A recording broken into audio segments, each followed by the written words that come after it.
तत्व चिंतामणि सेठ जी के लेखों का संग्रह है।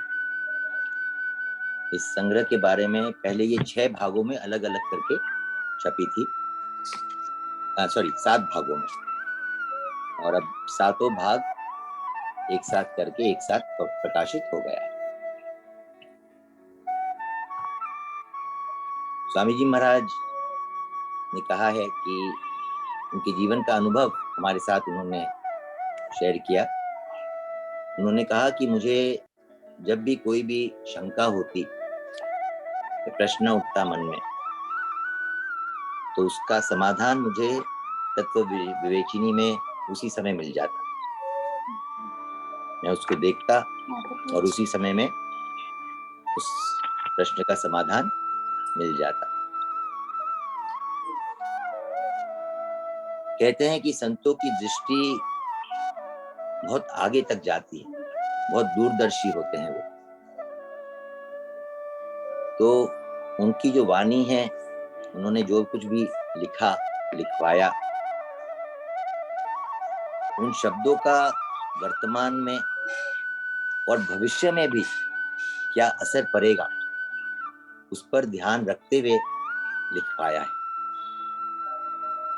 जिसकी जितनी अधिक दूरदर्शिता होती है, उनके लेख उतने ही ज्यादा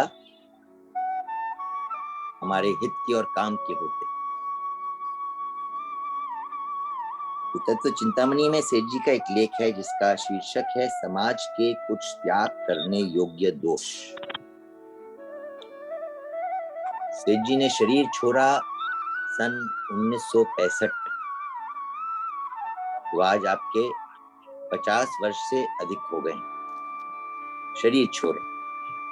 और ये लेख उसके कितने वर्ष पहले लिखा, ये मुझे जानकारी नहीं है, परंतु 70 वर्ष से तो अधिक पुराना लेख अवश्य होगा।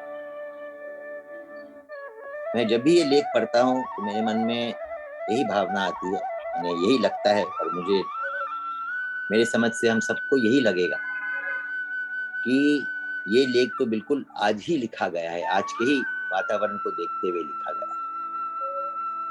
यही विलक्षणता है संतों की, वो आगे को देखकर, भविष्य को देखकर ही ऐसा लिखते हैं कि वो सदा ही वर्तमान का लिखा हुआ लेख ही लगे।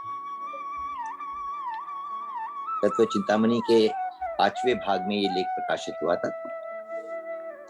तो आज इस लेख को पढ़ते हैं। हमारा उद्देश्य केवल लेख पढ़ना नहीं है। जो सुने, एक एक विषय समाप्त होगा, अलग अलग विषय हैं इस लेख के अंदर। सबसे पहला विषय है रहन सहन, उसके बाद खान पान, उसके बाद वेशभूषा, उसके बाद रस्म रिवाज, उसके पश्चात चरित्र गठन और स्वास्थ्य, फिर कुविचारों का प्रचार, वहम और मिथ्या विश्वास, व्यवहार बर्ताव, व्यापार के नाम पर जुआ, ये सारे इस लेख के अंतर्गत उपशीर्षक सेठ जी ने दिया है।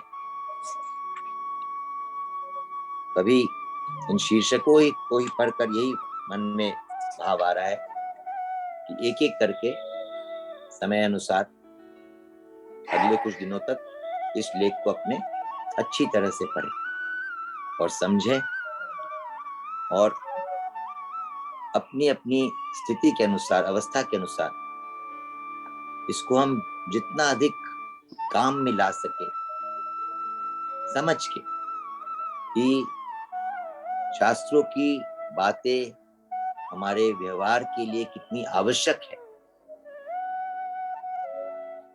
अपने भी जीवन में अपनाएं और इसका अपने से जितना हो सके प्रचार करें।